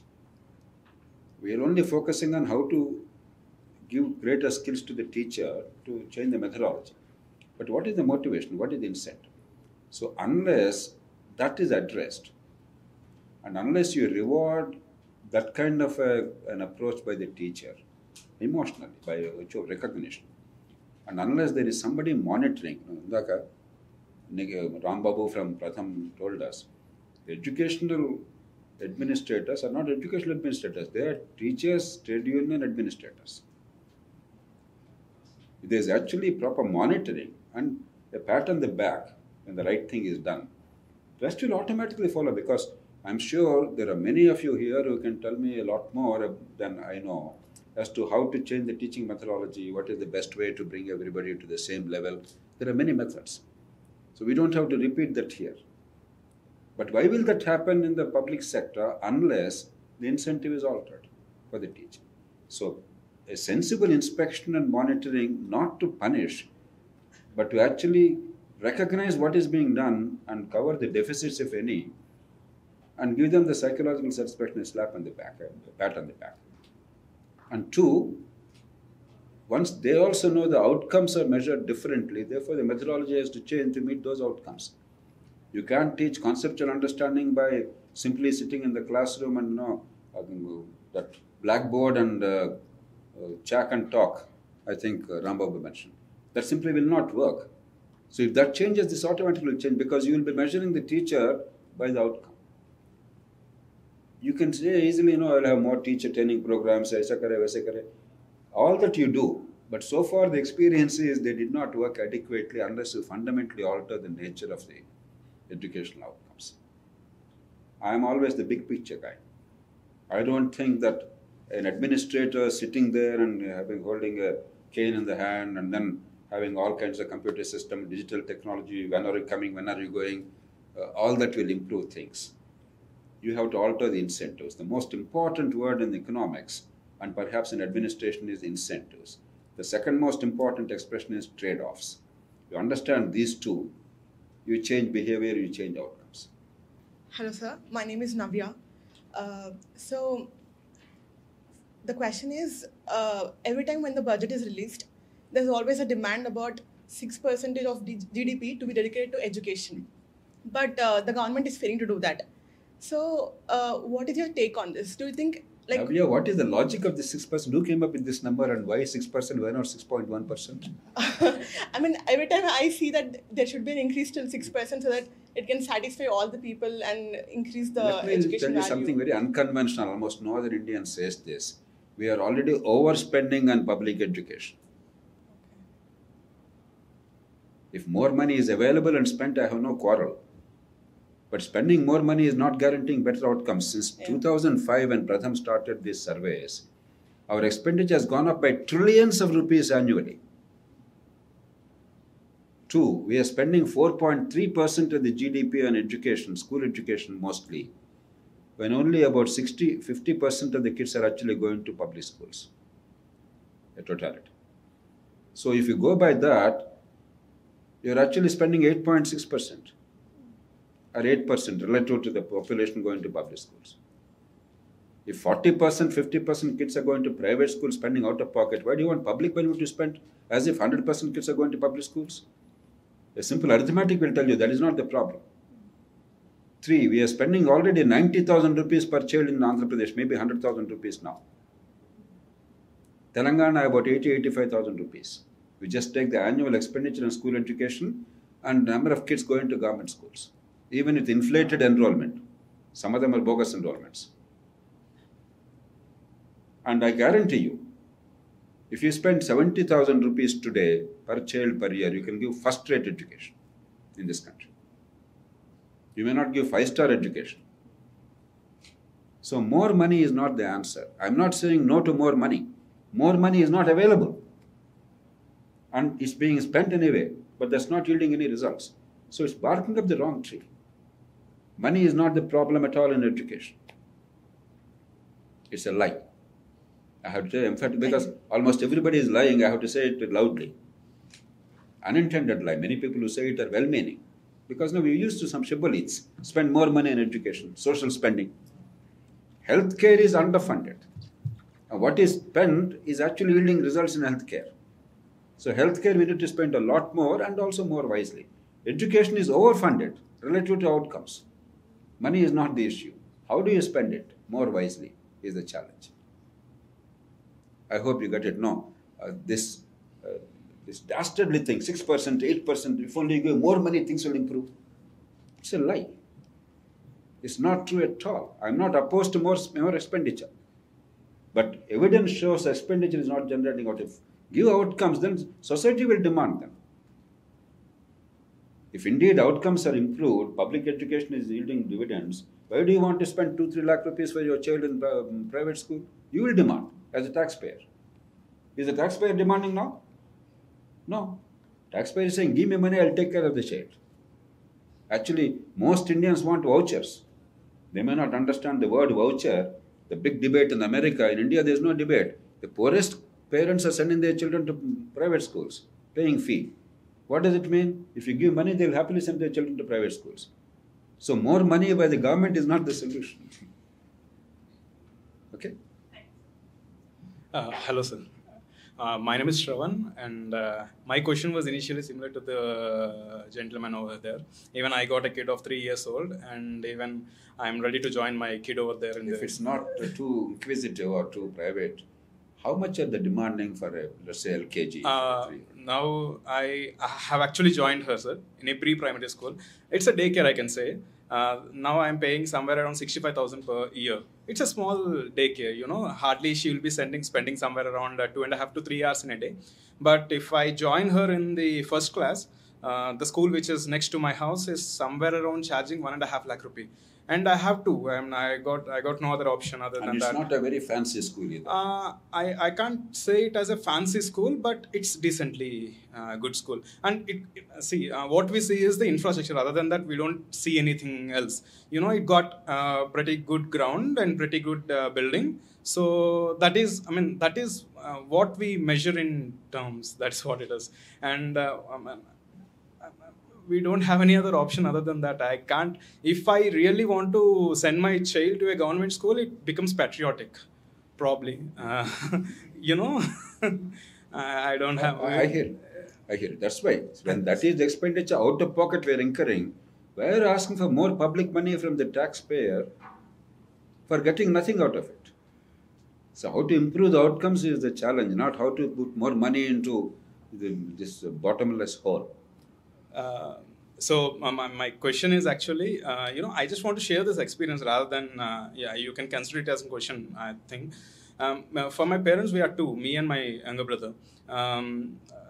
He used to perform well up to his 3rd or 4th class, and after that, he used to be a bad example in the entire family. I mean, whenever someone has to quote a bad student, my brother used to be the example. That is how his studies were. Even before 10th, probably in 9th, and even he skipped his 10th. I mean, he didn't pass in his 10th in the first attempt. Later on, he joined the government junior polytechnic, and even he finished that particular polytechnic diploma course for about 5 years, 5 or 6. The course itself is for 3 years, and he finished it in 5 years. Fortunately, how is he doing now? I'll tell you that. You know, fortunately, he learned some tool in between. We both are into the same field. You know, we run an engineering office. I'm head of design department over there, and he's head of detailing department. He learned a tool in between, which is named as Tekla. So fortunately, he got an opportunity to work on it, though he didn't finish his diploma. Fortunately. He excelled in that. You know, he came to such an extent. In the year of 2018, 2019 and 2020, he received the #1 award for the entire South Asia. You know, I feel so proud, and I often say this to everyone, whoever I meet. I mean, even if you enter my hall, we live jointly. It's a joint family. We live together. Even my brother is married. If you get into my hall, all the awards which are displayed in the over the TV unit is and those belongs to my brother. So my concern over here is, how many can be so fortunate to get that particular opportunity, you know? Though he is not good at it, whenever I questions him, he doesn't understand these textbooks, doesn't get into that classroom atmosphere. You don't believe me? He in his 9th class or 10th class, I don't remember exactly. For 2 months continuously, he never been into the school. He was roaming around the streets. After 2 months, some vague day, they have called up my father, and we came to know that he's been not to the school for past 2 months. You know, that kind of student he was. How many can get this kind of opportunity? It's a fantastic story. ఇది మనం అందరికీ అర్థమయ్యేట్టు చెప్తే ఇలాంటివి, మీరు school fail అయిపోయినా, diploma చేయకపోయినా కూడా you can be top notch engineer, నిజంగా ఇంక్విజిటివ్నెస్ ఉంటే, ఆపర్చునిటీ ఉంటే అని అర్థమైతే చాలామంది పేరెంట్స్కి భయం పోతుంది. ఎడ్యుకేషన్ అంటే మనకున్న కాన్సెప్ట్ మారిపోతుంది. విన్స్టన్ చర్చిల్ ఆటోబయోగ్రఫీలో రాశాడు. విన్స్టన్ చర్చిల్ చాలాసార్లు ఫెయిల్ అయ్యాడు ఇంగ్లీష్ క్లాస్లో, లేకపోతే ఆ క్లాసులో. ఎందుకని? ఆ రోజుల్లో క్లాసికల్ లిటరేచర్ కావాలి. Latin was mandatory. చర్చిల్ చిన్నతనంలో 1860s or 70s, unless you learn Latin you're not a good student. ఈయన తప్పేవాడు, ప్రతి సంవత్సరం లాటిన్ తప్పాడు. అందుకని ఆయన క్లాస్మేట్స్ అంతా కూడా ప్రమోట్ అవుతుంటే ఆయన 2-3 సార్లు చదివాడు, ఒకే క్లాస్ 2-3 ఏళ్ళు చదివాడు. ఆయన ఆటోబయోగ్రఫీ రాశాడు. While all my friends were mastering Latin and then getting promoted, I flunked year after year and I polished my English language. I got a Nobel Prize in Literature finally. He got Nobel in Literature for literature. I don't know if you're aware, Churchill's Nobel Prize for Literature. So you know, what is true education? మళ్ళీ again చెత్త పరీక్షలు, చెత్త methodology, చెత్త measurement, అది education అన్నాం. నాలాంటి వాడికి volt తెలియచ్చు, వాట్ తెలియచ్చు, కిలో వాట్ అవర్ తెలియచ్చు. ఏమంటే ఫ్యూజ్ దెబ్బతినిపోయింది ఏమైనా చేయమని చెప్పంటే చేత కాదు. మెకానికల్ ఇంజనీర్ చేయొచ్చు మీరు బ్రహ్మాండంగాను, దానిలో ఫస్ట్ క్లాస్ గోల్డ్ మెడల్ రావచ్చు. స్కూటర్ బాగాలేదా చూడని చెప్పంటే you don't know what to do. ఎందుకు తగలెట్టదు? Your brother really was educated, but we didn't know what was education. That's why we thought that he was a failure. So once we understand that, opportunities will automatically come. He may have been particularly lucky, but trust me, ఆ luck అందరికీ వస్తుంది. Opportunities plenty వస్తాయి, మనం దాన్ని encourage చేస్తే. Encouraging environment ఉంటాయి, నిజమైన education ఉంటాం. టూల్స్ పట్టుకుని పిల్లలు పనిచేస్తుంటే మనం టైం వేస్ట్ చేయబోకరా అంటాం. పిల్లలు లాంగ్వేజ్ నేర్చుకుంటాం అంటే లాంగ్వేజ్ నా వేస్ట్, నీకు ఎంసెట్కి కావాల్సింది మ్యాథ్స్ సైన్సే, మిగతా నువ్వు వద్దని చెప్తాం మనం. ప్రపంచంలో లాంగ్వేజ్ లేనివాడు దేనికి పనికిరాల. The greatest scientist are the greatest communicators, the greatest leaders are the greatest communicators. ఈ చిన్న విషయం అర్థం కాక సక్సెస్ అంటే తెలియక పిల్లలు నాశనం చేస్తున్నాం మనం. చాలామంది పేరెంట్స్ చెప్తుంటారు, ఇవన్నీ టైం వేస్ట్ నా, ఇగో ఈ 3 సబ్జెక్టులు కాదు, ఫిజిక్స్ కెమిస్ట్రీ మ్యాథమెటిక్స్, లేకపోతే బయాలజీ ఫిజిక్స్ కెమిస్ట్రీ. సో ఇది మన తప్పదు. అంచేత if we change the attitude to education, opportunities will automatically come.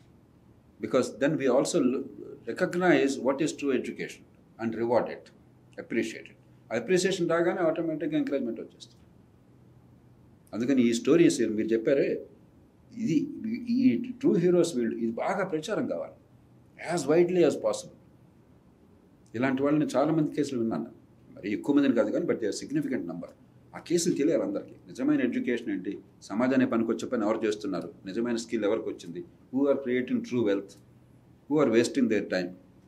ఈ చెత్త గుమస్తా పరీక్షల కోసం చెప్పిన ఐఏఎస్ దగ్గర నుంచి గుమస్తా దాకా 5 ఏళ్ళు 10 ఏళ్ళు బట్టి చివరికి ఎంత తలకని తప్ప చేసినా కూడా సెలెక్ట్ అయ్యేవాడు 100కి ఒకడే కదా, 1000కి ఒకడే కదా. మిగతా 999 మంది ఏమవుతారు? సెలెక్ట్ అయినాడు ఏమన్నా పొడి చేస్తున్నాడు ఏమన్నవాడు, వాడేగా నాశనం చేస్తుంది దేశాన్ని. మనం పిచ్చి ఆలోచనలు పెట్టుకున్నాం. What is really wealth creation, what is employment, what is productivity అర్థం కాకుండా మన పిల్లలందరినీ డ్రైవ్ చేస్తున్నాం. ఐఏఎస్కి వెళ్ళు, లేకపోతే వాళ్ళందానికి వెళ్ళి గుమస్తావు, మరోటావు అని చెప్పాను. అది కాదు wealth creation. That is production of goods and services that are a value to people. I want you all to really understand this.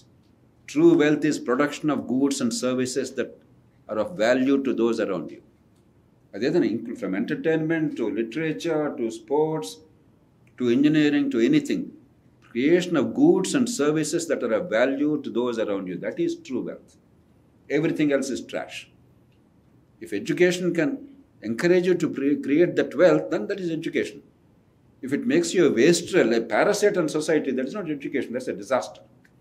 Our education is making most of us parasites for no fault of ours. ఇది కొంచెం పచ్చిగానే చెప్పాలి, మన అర్థం కావాలి. And I think these examples are very important, Shravan. My brother example, I want a story to be written and we will publicize it. ఇది కావాలి ప్రజలకు, ఎందుకంటే అలాగే తెలుస్తుంది, ఇంకో రకంగా తెలుస్తుంది, స్టోరీస్ ద్వారా తెలుస్తుంది. ఇలా జరిగిందట, మా అబ్బాయి కూడా అలా కావచ్చు, మా అమ్మాయి కూడా అలా కావచ్చు అనుకుంటారు. లేకపోతే మావాడు ఐఏఎస్ రాలేదు, ఫస్ట్ ర్యాంక్ రాలేదు, వీడు నాశనం అయిపోయినాడు, శాపనార్థాలు పెడతారు. బేసిక్ స్కిల్స్ ఉంటే, కామన్ సెన్స్ ఇన్నోవేషన్ ఉంటే పెద్ద ఏ ఎడ్యుకేషన్ గొప్పది కాదు. Rarely do have highly technical fields ఏమంటూ ఉండొచ్చు తప్ప మనం. అందుకని వెస్ట్లో కూడా increasingly they are realizing college education perhaps is over rated అని చెప్పాను. The way it is taught, you can actually self teach, not that it's unnecessary. You can teach yourself at zero cost. Hi sir, నా పేరు Sucharita sir. Sucharitha, చరిత కాదు, Sucharita. Okay. So I studied in a government school sir. So నాకు 8th నుంచి 9th, ఎక్కడ? which is in Kurnool, very rural village. You don't even expect I came from that place. Because parents ఏం చేస్తారు? I lost my parents, so I'm an independent woman. I started hustling very early age at 16. I started. Grandparents took care of you? No, I'm alone. I take care of my. Yes. As a child? Yes. Not exactly. I lost my mom at 16. I started working from 16. And then after that, I lost my father 2 years ago. And I lost my grandmother last year. And throughout this process, I hustled my own self. I earned myself. I created my own companies. And now I'm good. Wonderful. So,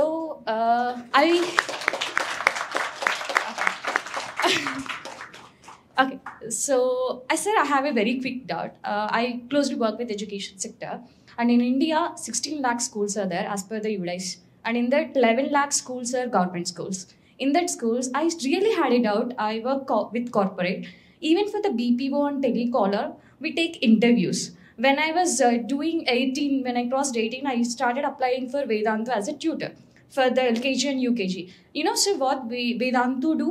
They will ask you to, teach to the UKG student. They ask you for a demo video where how you are going to present that poem in a different way.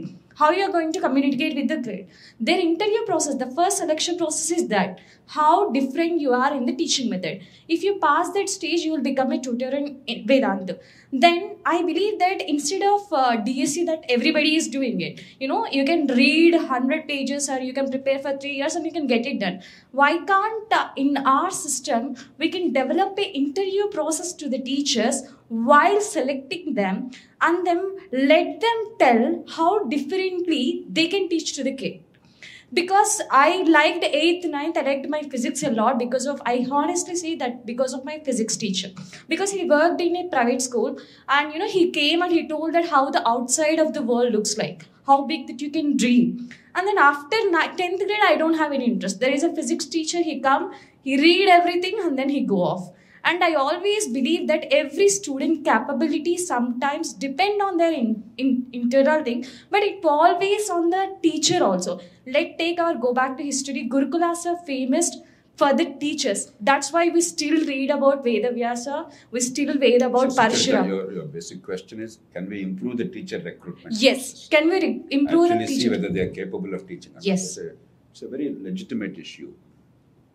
Government are under problems. Yes. Government has no capacity to do it, first of all. They don't even know how to design a test paper or a methodology of interview which selects the best. Government honestly చేస్తున్న నమ్మకం ఎవరికి లేదు. అందుకని మనం కూడా మన పిల్లలు, మన బ్రదర్స్, సిస్టర్స్ ఎగ్జామ్స్కి వెళితే ఇంటర్వ్యూ పెడతారంటే భయపడతాం మనం. ఏదో మోసం ఉంటుంది, లేకపోతే సిఫారసులు ఉంటాయి, లంచాలు ఉంటాయి అని చెప్పని. Objective type question paper absolutely foolproof way ఉన్నట్టయితే మనకు కాన్ఫిడెన్స్ ఉంటుంది. ఆ కారణం we have neither the trust in the government's integrity in conducting an interview process without subjectivity and corruption and sifarish, nor do we have the capacity in government to do a good job. That's a problem. అందుకనే వచ్చి క్వాలిఫికేషన్లు కాగితం మీద చూస్తే చాలు. Private schools, better private schools ఏం చేస్తాయి? Because they are not controlled by all these things. They actually see the capacity of the teacher. They're not bothered whether you got BTech, B.Ed or something. అందుకనే too much of rigidity, I'm very much afraid in this country. కొంచెం out of contest అయినా ఒక 20-25 ఏళ్ల క్రితం I had an opportunity to interact with MIT scholars and faculty and the students. Many professors from MIT came to me, most of them from Telugu speaking areas, and they said, and మేము retire అయిపోతున్నాము, we spent 25-30 years in this country in the best institution. MIT is one of the world's best technology institutions. We want to do something for India. And what are your ideas? They said, we want to come back to India at our expense and freely take courses, design courses and take courses in universities, in engineering colleges and universities. Because we see the enormous gulf between what is possible and what is happening. నేను ఎగిరి గంతేశాను. MIT ప్రొఫెసర్లు వచ్చి ఇండియాలో ఫ్రీగా మనకి పాఠాలు చెప్తా ఉంటే అంతకంటే ఏం అదృష్టం మనకి. I contacted several vice chancellors immediately after I returned to India. Everyone said, లేదు sir, UGC rules, sir, norms, sir. If that is the rigidity that you don't accept MIT professors to come and teach here free of cost, how can we improve? This is the problem with public systems. Too much of rigidity. Instead of focusing on the outcome, how to generate the outcome, I don't care about the process. We focused on the process which is irrelevant, dysfunctional, and ultimately self-defeating. But I hope I can tell you that will change in government overnight. But I don't have that confidence. So despite that, we have to design mechanisms by which outcomes come. Don't expect government to do anything spectacularly good. If they don't do too many bad things, if they encourage good things, don't stop the good things, that's, I think, a reasonably good thing. More than that, don't be overly optimistic there. Because it's a very large system. You can't transform it overnight. And teachers constitute 50% of all the government bureaucracy, you must understand. So, and they are the ones who man the polling stations. So politicians get terror. And you have to think of innovative ways. Good evening, sir. So my question is a kind of a follow-up question to her. So what can we do as a society and from the government side to attract the best talent towards teaching profession? So that is my question one. And question two is a very specific question. How do we address the inequalities in the education system, particularly in terms of competitive examinations? Now I find on the one hand, the people in the cities spending thousands of rupees and lakhs of rupees sometimes to crack to coaching centers to crack exams like NEET. On the other hand, I find very poor children struggling to meet their ends, competing for the same examination. So how do we really address this? The first question, while India has a unique problem, world over there is a problem. Go to America, teachers complain that they get very little salary. They're not paid very well. Just about subsistence. And they keep complaining. Go to Britain, they keep complaining. So public sector workers, particularly in education, are generally underpaid all over the world. So I don't have an expectation that we'll pay much more than the rest of the world. Actually, we are paying much more than the society can afford. If a teacher in private sector is getting paid, let's say 25,000 rupees, is a pretty good pay in most schools, if you exclude the high-end schools. In government, there's no teacher who gets less than 50 to 60,000 rupees a month. So government is already a good paymaster. I don't expect any dramatic improvement in terms of the quality of recruitment because already there is a process, there's a lot of competition. If in elections the biggest promise is the mega DSC, you can imagine the intensity of competition and the political demand. So the focus should be not on attracting the best, but utilizing the best who already attracted. All of you are attracted. You're not seeking a salary. Can we therefore make it into a communitarian effort, not merely government's private prerogative? One of the good things about the national education policy, the recent one, is they recognized, at least on paper, that education is no longer the government's private preserve. They said the community must be actively involved. Community must warn, but if the educators understand the spirit of that and involve all of you at every level in decision making and participating in improving outcomes.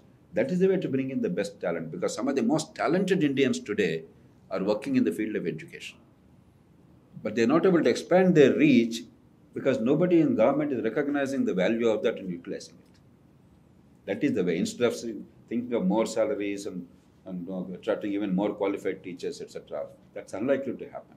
It doesn't happen anywhere in the world unless you are a very autocratic socialist society where the wages are rigorously controlled. And that's not the way the world moves now any longer. It's not possible. But the people attracted naturally, how do you utilize them? And how do you redesign the educational enterprise in a manner that outcomes are generated? I think that those are the more productive areas. The second question is largely because of the crisis created by the problems we're discussing today. Foundation weak ga unnappudu, when up to 10th grade or 12th grade your education is hopeless for most of the people. And two, when the examination design for the competitive test is not often very sensible, road-based, not concept-based. You take both these facts together, then you can see the stress, you can see the intense competition without any purpose, and you can see the demand outstripping supply, and therefore the high fee charged. So address both these challenges. And finally, if indeed society has enough demand for, let's say, these professionals of a certain kind, for which there are so many people who are competing, then create more opportunities for training. Not because people want it, but because people need it. And we're not doing enough of any of these three things. Because there is no escape from this. Because ultimately, when there's too much of demand from all kinds of people, they may not be fit for that, they may not be ready for that, they may not even be interested in that, but because of societal pressure, because of glamour quotient, because of other factors, everybody applies. 32 lakh people applying for medical entrance. I mean, it's absurd. How many of them really understand the basics of biology and chemistry, for instance, the foundations of medical science? How can they be effective physicians?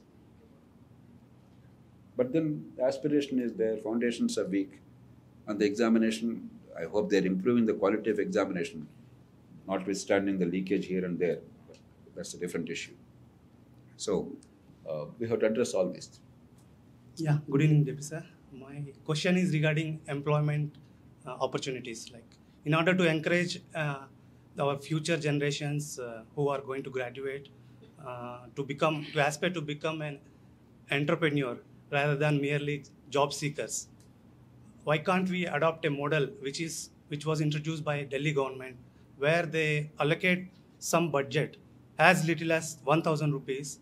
They will form batches in each class, and they'll ask the kids to come up with a product or a service where they can do a boot camp, which will definitely which will boost the local economy as well, and they can also improve their skills. And I am completely with you. And we have the money. We are spending a lot of money. You can repurpose some of the money. ఆంధ్రప్రదేశ్లో 15,000 రూపాయలు ప్రతి చైల్డ్కి అమ్మఒడి అంటున్నారు. 15,000లో 5,000 సరిగ్గా ఖర్చు పెడితే outcomes పెరిగితే ఇలాంటి innovations అన్నీ చేయొచ్చు. డబ్బులు ఎక్స్ట్రా వెతకక్కర్లా. ఊరికే ఏదో పంజారం చేయడం కాకుండా if you simply repurpose the money wisely, you can do a lot. And the sky is the limit. So your imagination is the limit. Therefore, there are many innovations possible, and we must encourage any such innovation. I am totally with you. There cannot be two opinions on that. Yeah, how as a society we can push the government? No, we have to simply improve. All of us must use our collective voice repeatedly. And one day or other, just like one government somewhere took the initiative, and somebody will feel, yes, there is a political purchase in this. If I do it, people will reward me for that. And then they'll start doing it. It's not going to happen overnight, but definitely that's the only way. It has to spread. We must keep talking about the good things that are happening. Hi, sir. Sir, my name is Nagarjuna. So, ఇప్పుడు government ఈ పని చేయగలదు అంటే ఏంది అంటే assessment methodology మార్చాలి, అది చేయాలంటున్నారు. అది ఖచ్చితంగా గవర్నమెంట్ చేతుల్లో. ఈజీ. అంటే ఇంకా చాలా చేయొచ్చు, ఇంకా చేయొచ్చని అంటలా. కానీ అవి జరిగాయి, అవన్నీ ఇప్పుడు చేయలేదు, ఇప్పుడు రేపు చేస్తారు నమ్మకం లేదు. ఇది సరిగ్గా చేయండి, కనీసం మీరు కాకపోయినా మిగతా వాళ్ళందరూ పూనుకుంటారు. ఓకే. ఎడ్యుకేషనల్ ఎంటర్ప్రైజ్లో 1 కోటి మంది టీచర్స్ ఉన్నారు ఇండియాలో. I don't know if you're aware, 27 కోట్ల మంది స్టూడెంట్స్ ఉన్నారు school kids. 27 crore, 270 million, 280 million. If the student population of India is taken, we will outstrip American population if you include higher education. ఇంతమంది పిల్లలకి parents ఉన్నారు. So there are so many stakeholders. If you somehow make them all players in this by changing the way things are done, that is what the government's role is. Government నేను వచ్చి నేను పొడి చేస్తాను, ఏ government ప్రతి minister వచ్చేసి నేను మార్చేస్తాను, ఏం చేయలేడు. ఏం చేయగలరు? మన పిల్లలకి పాఠాలు చెప్పలేకపోతున్నాం మనం. What you can do is you can design a system where the incentives are altered so that the behavior of every one of these stakeholders is altered. Even if it's altered only 5%, the outcomes are going to be dramatic. That is the trick. If more you want to do it.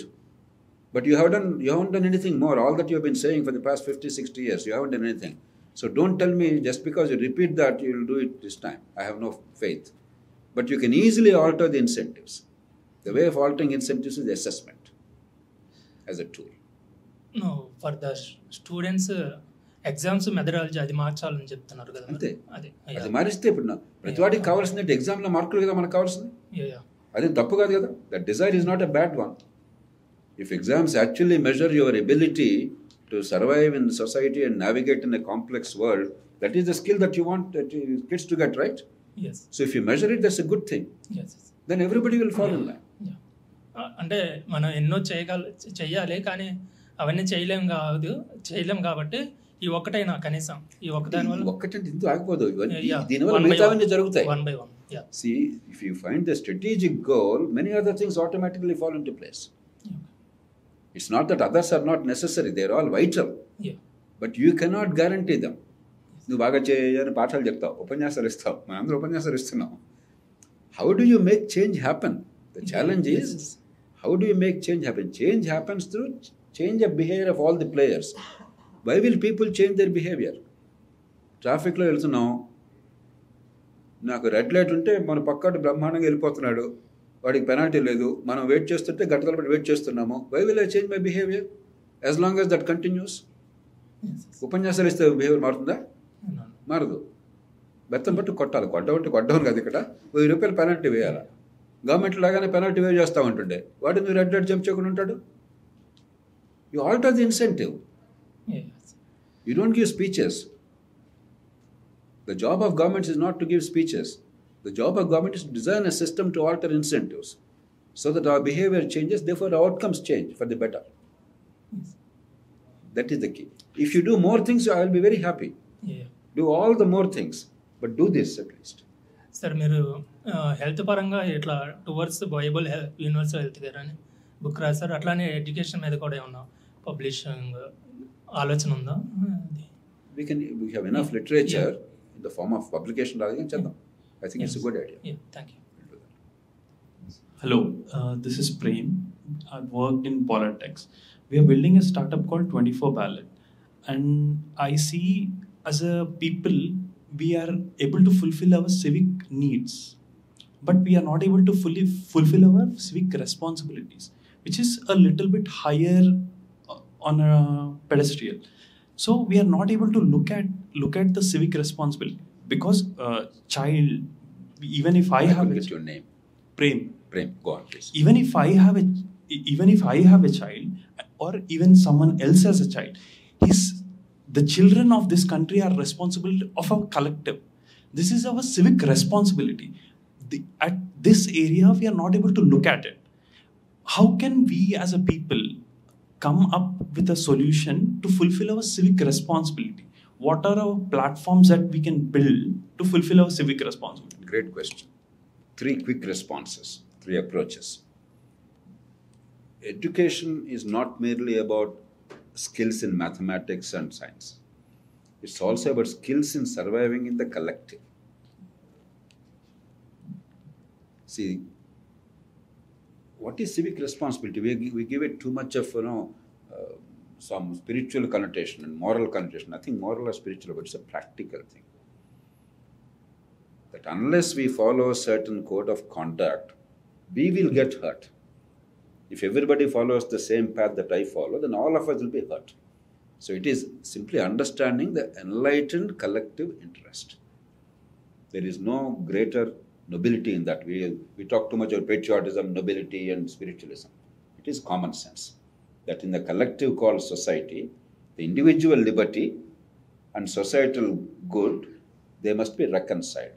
If my liberty undermines collective good, your liberty undermines my good. Each of us destroys the others. Therefore, we have to figure out a way of reconciling this. This is civic responsibility. We fail to teach this basic thing. Our education, మనకి కొడుకులు తీసివేతలు కూడా రాకపోతే ఇవన్నీ మనం ఆ స్థాయిలో లేవు, unfortunately. Where at the very, very, very preliminary level. But it must be part of education. Second, even when you try and teach that, we are teaching soullessly. I'll give an example, actually a real life story I heard. A kid, I believe, got first rank in traffic test. There was the school had, I think, some traffic test, traffic rules are better. This kid got first rank.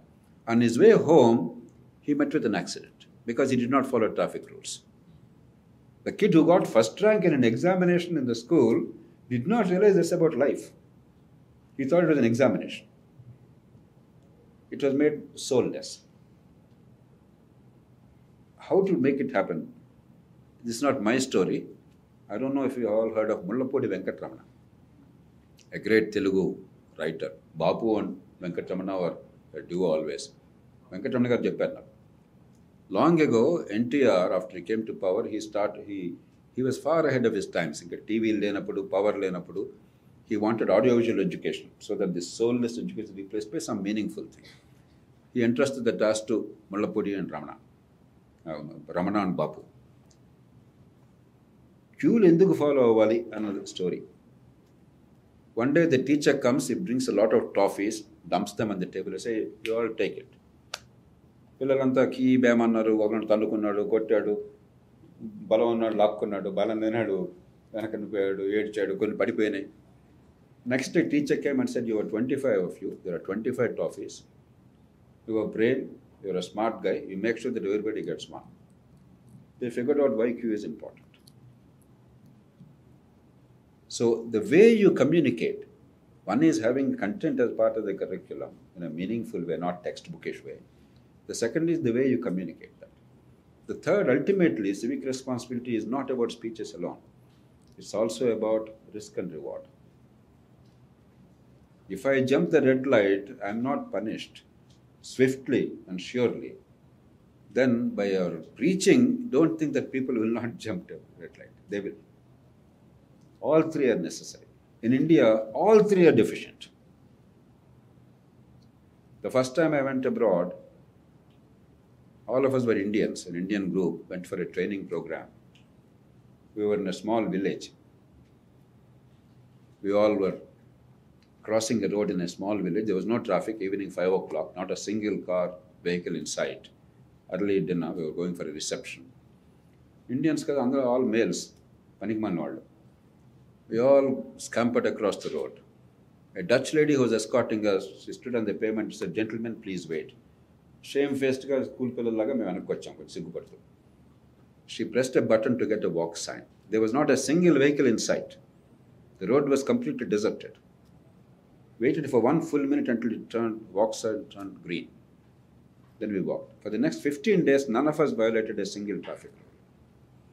I came back to India, I tried doing the same thing, following all the rules and never overtaking from the left and waiting patiently, never honking. One day my wife said, what are you doing? You're insane or something. She took the driving wheel from me, she never gave it back to me. So unless your behavior also is rewarded, the right kind of behavior, it cannot be sustained for long. So all three are required. Yeah, good evening, sir. My name is Bhanu Charan. Bhanu Charan.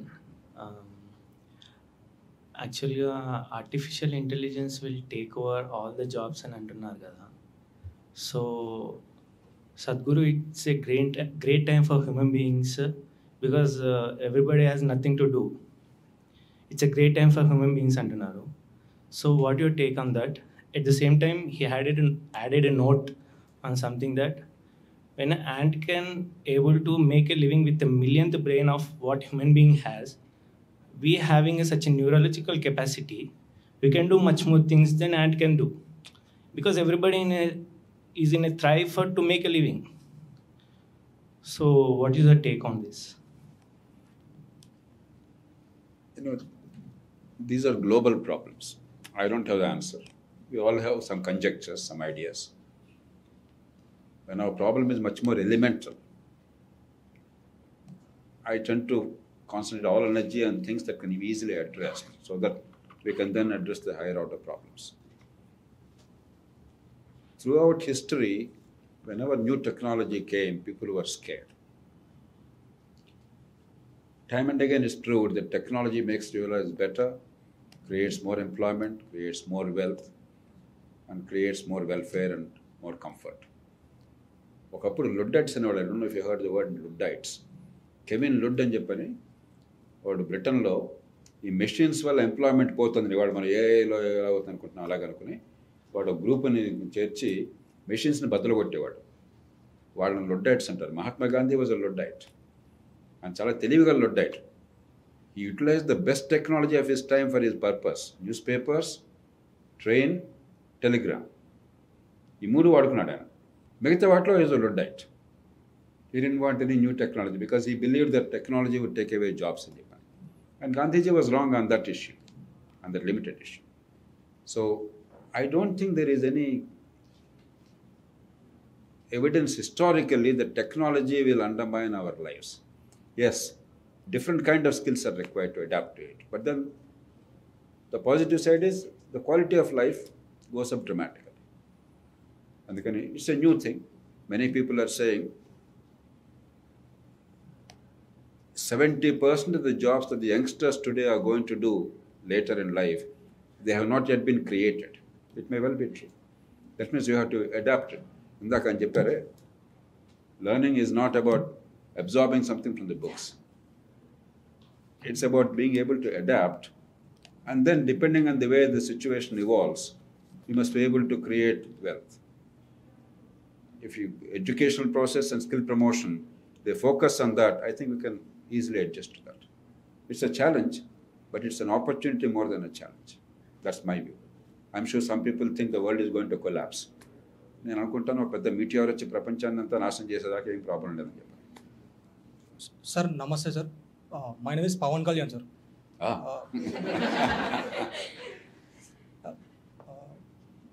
It's not a question, sir, it's a statement. Without basic education and without skill, reservation in Indian education system is just a myth, sir. So what's your opinion on this? No, I completely agree. మనం పేదల్ని మోసం చేస్తున్నాం. Foundations లేకుండా reservation ఎక్కడ వచ్చేది? Hire ఎడ్యుకేషన్లో. అసలు మీ school ఎడ్యుకేషన్లో మీ potential fulfil అయితే ఇందాక సంతోష్ని ప్రారంభించినట్టుగా, if you're able to really utilize your brain power, తర్వాత పైకి ఎదగలుగుతారు. ఇది నాశనం చేసి ఏదో మనం వాళ్ళకి ఒరగబోస్తున్నాం అని నటించి వాళ్ళ బతుకుల్ని నాశనం చేస్తున్నాం. ఎందుకంటే స్కూల్ ఎడ్యుకేషన్లో క్వాలిటీ రాకుండా చేస్తున్నాం. అదే సమయంలో మిగతా వాళ్ళందరికీ వీళ్ళకి అది ఇచ్చేస్తున్నారు, మమ్మల్ని దోచేసుకుని వాళ్ళకు కోపం కలిగిస్తున్నాం. It takes a genius to make both sides unhappy. The so-called beneficiaries of reservation and the so-called the people who are denied opportunity because of reservation. ఇద్దరు కూడా చాలా కష్టం. డెఫినెట్గా ఎఫర్మేటివ్ యాక్షన్ పాలసీస్ అవసరం. 100 సంవత్సరాలుగా కుల వ్యవస్థ వల్ల నష్టపోయిన వాటి వాస్తవం. కానీ the best way to guarantee better outcomes in life is quality school education. తర్వాత ఏదైనా చేయండి. ఆ 10-15 ఏళ్ళు కనుక వాళ్ళు బాగా మిగతా వాళ్ళతో సమానంగా నేర్చుకుని ఎవరితో పోటీ పడగలిగితే then reservation will benefit and it may not even be necessary after some time. మనం అది డిస్ట్రాయ్ చేసి రిజర్వేషన్ ఇచ్చామని నటించి దాన్నే సెంట్రల్ ఇష్యూగా మార్చాం. అందుకే Ambedkar never said reservation for life, he said for 10 years or 15 years. ఎందుకని he genuinely believed and hoped that we would actually guarantee quality education to every single child, not this make-believe education. అది తప్పన్నీ చేస్తున్నాము. To that extent, it's a very important issue. Hello, sir. Hi. Yeah. My question is more on the current affairs. Oka pakka NEET exam, there is a pure quality issue on the whole management front. in the other hand, UPSC exam జరిగేటప్పుడు there's no one questioning the quality, and in the NEET front, people are questioning the management, people are questioning the whole process. Is this an indication, because NEET is like the common thing for whole the medical space loకి వెళ్ళడానికి NEET is the only way to go forward, right? So Indian medical system లో like is this like a very important point to look, because entry barrier దగ్గరే చాలా errors and mistakes ఉన్నాయి అంటే is it a bigger issue than what has been considered? I just want your opinion on that. First of all మీరు UPSC mention చేశారు. I think UPSC is one of the unheralded heroes of India.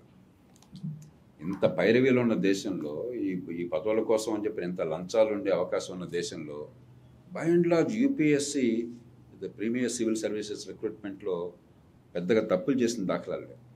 No selection process is perfect, but nobody seriously question the integrity and competence of UPSC. Clock work రెగ్యులారిటీతో exams జరుగుతాయి. Selection process by and large is recognized as fair, and there is no evidence of either corruption or influence peddling. Ante India lo still things can happen if you set certain procedures. Migitha chotla do NEET lo chotla konni when you have a massive examination objective and there are certain systems and processes, sometimes things happen. So dani politicize cheyalsina avasaram ledhu, but we have to figure out ways of examining in a much more transparent and competent manner without these things. Udaharanaki, I am told some of the very high level global exams, including the Indian exams, ఈ JEE అన్నారా, ఈ exams అన్ని కూడా online పెట్టేస్తున్నారండి. So there are ways of doing it with least amount of damage. I think maybe this will propel us to do it differently. అంతేగాని పెద్ద దీనిలో భయంకర ఉపద్రవం అనుకోవట్లేదు. There is some inconvenience. Good that it's now coming out. Good that we now find correctives, because సొసైటీ ఒప్పుకోదు. లేకపోతే ప్రతి తల్లిదండ్రులకి మా పిల్లలు సెలెక్ట్ కావాలని కోరుకుంటుంది. కాబట్టి maybe it will bring about some changes in the way we conduct ourselves, but don't take it more seriously then that. ఇది పెద్ద ఉపద్రవం కాదు. It's an important learning opportunity for us. Myself, Shravan Kumar. I'm working as an energy consultant in private firm. My question is in different context related to climate change. Recent statistics, the UNICEF 2022 report ఇచ్చారు. In that report, children are most vulnerable to the current situations like environment and ఇది. And వాళ్ళు చేసిన స్టడీలో out of 163 కంట్రీస్లో top 50%, I mean top most countries అన్ని like most vulnerable or under developed or developing countries. దాంట్లో India is on 23rd position, which is vulnerable. So what Madhav sir he's said rightly, consumption, life skills, దీంట్లో like what we compare with the western countries, like consumption is defined as a success rate currently. మన like materialistic లైఫ్లో like how much we consume is defined as that success. So దాంట్లో in this aspect, ఈ climate change ఆస్పెక్ట్లో what is the role of government in creating this curriculum, in like ఈ impact like natural resources ఈ depletion కానీ ఈ కరికులంలో include చేయడంలో what is the role of government and the behavioural change, దీంట్లో what is the role? No, short answer is we have to make it part of education. If this is a challenge that we're going to face in the next 50, 60 years, maybe for a century or more, if we don't prepare our children in a responsible way, in an intelligent way, it will be a crime. But instead of apocalyptic vision, my God, the world is collapsing, it's going to be disastrous, a more rational and scientific understanding of what is happening and how to set it right and what are the opportunities, with that caveat. Second, I am an optimist again. The history of the world teaches us that there are 3 safeguards in the long term. ఒకటి, prosperity and growth itself, but minus the throwaway culture and wasteful consumption. They actually address many problems. I remember vividly, మీరంతా చాలామంది చిన్నపిల్లలు, 1987లో Time magazine published 2 photographs of Los Angeles city on the same day of the year from the same place and the same view. 87లో full of smog and pollution, 92 it was all fantastic. Prosperity. 2, technology. 3, technology today we are very fortunate to live in this age. చాలా మంది company పోతాం అనుకుంటున్నారు. I actually see immense possibilities. In the last 10 years, the use of green energy went up by 10 times. We are still not seeing the impact because it's still only 6% of the total energy consumption. If at the same rate it grows, in the next 10 years it will be 50-60%. The world is changing beyond recognition in a way we cannot even imagine. All these problems are going to be addressed fairly satisfactorily. It doesn't mean we should be complacent. It means we should not panic. We should do what we're doing more efficiently, because there is no better solution than economic management, making it commercially viable. అదే ఉపన్యాసాలు ఇచ్చి నువ్వంతా current వాడద్దు, car వాడద్దు, జరిగే పని కాదు. కొంతమంది పర్సనల్గా చేస్తాను. నేను ఎప్పుడు మేమందరం చాదేస్తాం కాబట్టి నేను ఎప్పుడు వెళ్ళినా స్విచ్లు ఆఫ్ చేస్తుంటాను, ఫ్యాన్లు ఆఫ్ చేస్తుంటాను, ఎలివేటర్లో ఫ్యాన్ ఆఫ్ చేస్తుంటాను అనవసరంగా లేకుండా. మా పాతకాలం వాళ్ళు చేస్తుంటాం. But all this doesn't make much of a difference. At the end of the day, it is the way you reshape the energy systems. You are an energy expert. So I'm optimistic, but definitely our children must be prepared about what is the cause, what are the consequences, and what are the ways out. All three. And we should, I hope that's being done in curriculum, and it must be done as innovatively as possible. But don't make them pessimistic. Pessimism is fashionable, but pessimism is stupid. It is optimism, but responsible optimism, an understanding of the way of the world that matters. Because 10,000 years ago, the course was set. Harari cheptadu. The moment humankind wanted to go for agriculture from hunter-gatherer stage, మిగతావన్నీ మన చేతుల్లో inevitable. We are facing that consequence. అంతేగాని మన పెద్ద guilt feel అవ్వాల్సిన అవసరం లేదు, లేకపోతే ఒకరిని తన్నుకోవాల్సిన అవసరం లేదు. Luckily, we are now in an age when technology is able to find solutions. So be optimistic, but in a responsible. I don't think the world is going to collapse. I'm sure many environmentalists disagree.